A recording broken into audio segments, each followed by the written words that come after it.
আমি ডিমের ঝাল বানাবো সর্ষে বাটা পোস্ত দিয়ে। ডিমটাকে আমি সেদ্ধ করে নিয়েছি। আমি সাদা সর্ষে পোস্ত আর কাঁচা লঙ্কা নিয়েছি, এগুলোকে মিক্সিতে আমি বেটে নেবো। দেখুন গ্যাস জ্বালিয়ে দিয়েছি, কড়া বসিয়ে দিয়েছি।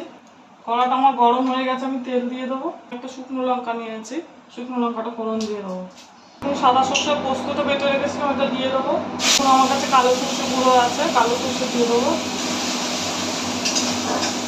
সামান্য একটু হলুদ নিয়েছি, হলুদ দিয়ে দেবো। সামান্য জল দিয়ে দিয়েছি। ডিমগুলোকে দেখুন আমি অল্প করে একটু চিড়ে দেবো। ডিমগুলো এবার এর মধ্যে দিয়ে দেবো, জল দিয়ে দেবো।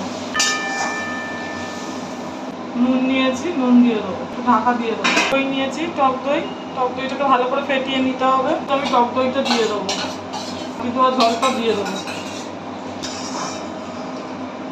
রান্না হচ্ছে। বেসন নিয়েছি, বেসন দিয়ে দেবো। বেসনটা দিলে একটু গামাখা হবে। কটা কাঁচা লঙ্কা ফেলে রেখেছিলাম, দিয়ে দেবো।